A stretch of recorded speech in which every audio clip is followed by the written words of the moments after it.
ایک تجزیے کے مطابق پاکستان کی آبادی کا 68%، 68% جو ہے وہ 30 سال سے کم عمر کے لوگ، یہ جوانوں کا معاشرہ ہے۔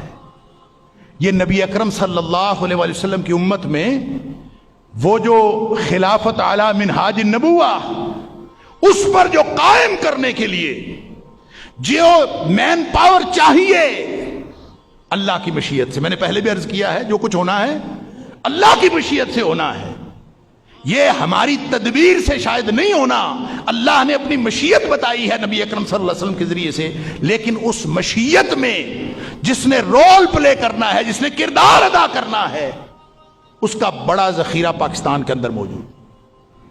لیکن کر کیا رہا ہے؟ کیا یہ نبی کریم صلی اللہ علیہ وسلم کو امتی ہے؟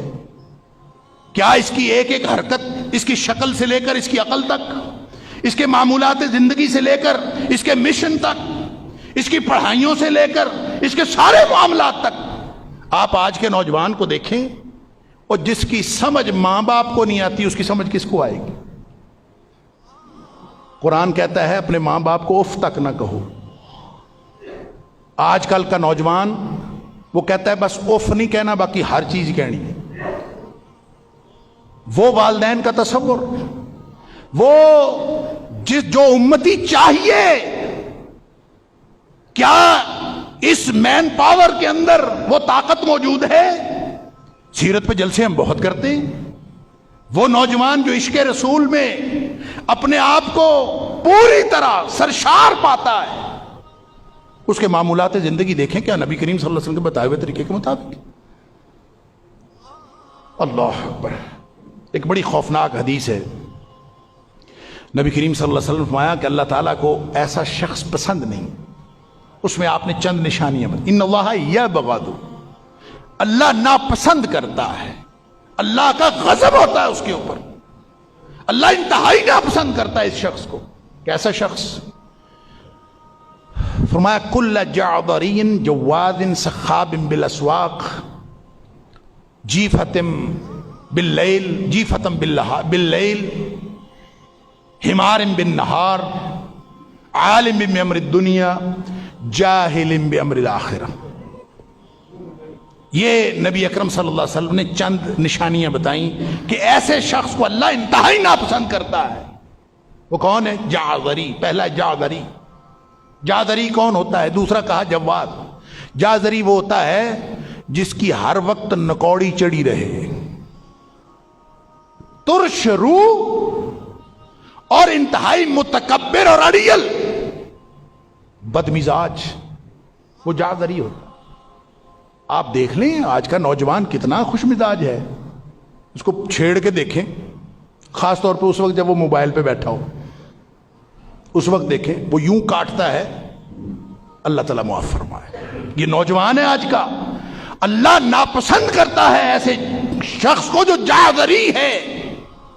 اور دوسری فرمائے جواز۔ جواز وہ ہے جو اچھا جعذری متکبر ہے، ترش روح ہے، اور بالکل ہر وقت کسی کے ساتھ جو کہتے ہیں نا کہ موڈ بنا کے رکھنا، وہ کہتے ہیں میرا موڈ نہیں ہے، آپ اس سے بات کرو تو میرا موڈ ہی نہیں، تم میرے سے کیوں بات کر، میں تیرے سے بات کرنا چاہتا ہوں، میرا موڈ نہیں ہے بات کرنے۔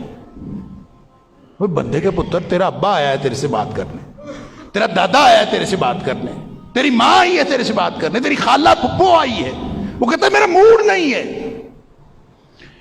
جواز، کھا کھا کے بڑا پیٹ کیا ہوا، جواز کہتے ہیں پیٹو کو، جو یہ برگر نسل نہیں ہے، کھا کھا کے تو موٹے ہوئے ہیں، طاقت کوئی نہیں، بالکل جیسے برائلر نہیں ہوتا، وہ برائلر مرغی پڑی ہوتی ہے، اس کو وہ پنجرے میں بھی کوئی نہیں ڈھکتے، وہ کہتے ہیں باہر ٹھیک ہے، کیونکہ اس کو پتہ ہی نہیں بھاگنا کہاں ہے۔ تو یہ آج کا نوجوان بھی کھا کھا کے اللہ تعالیٰ معاف فرمائے جواز بنا پڑا ہے۔ انا للہ و انا الیہ راجعون۔ جو نہیں ہے وہ ان کو مبارک ہو، وہ امتی ہے نبی پاک صلی اللہ علیہ وسلم۔ وہ نبی پاک صلی اللہ علیہ وسلم کا فرمان کہ اللہ کو قوی مومن زیادہ پسند ہے ضعیف مومن سے، کمزور مومن سے۔ لیکن ضعیف اور کمزور کی ڈیفینیشن کیا ہے؟ جو کاکروچ کو مار لے، گھر میں کاکروچ نکل آئے، چھپکلی نکل آئے، اللہ اکبر، بچوں کی صورتحال آپ دیکھ لیں، ابا کو ڈھونڈیں گے، دادا کو ڈھونڈیں گے، چاہے پردادا پڑا ہوا اس کو کہیں گے جا کے چھپکلی نکل آئی ہے۔ خود کسی کام کے بارے میں اللہ ہمارے نوجوانوں کو وہ نوجوان بنائے، اللہ اکبر، جو اقبال نے کہا تھا جوانوں کو میری بار پر دے، جو پھر ان شاہین بچوں کو بال پر دے، کہ یہ جو اللہ تعالیٰ کرے کہ ان کو اللہ تعالیٰ پھر سے وہ جذبہ عطا کرے ان بچوں کو جو نبی اکرم صلی اللہ علیہ وسلم اپنے امتیوں میں دیکھنا چاہتے ہیں۔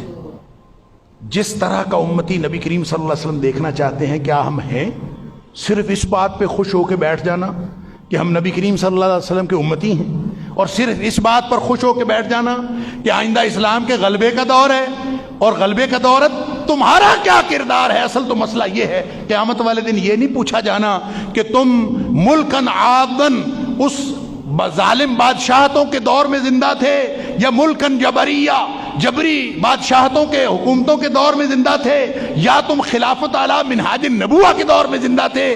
تم سے یہ پوچھا جانا ہے کہ تم نے نبی اکرم صلی اللہ علیہ وسلم کے دیے ہوئے پیغام کے مطابق زندگی گزاری کہ نہیں گزاری۔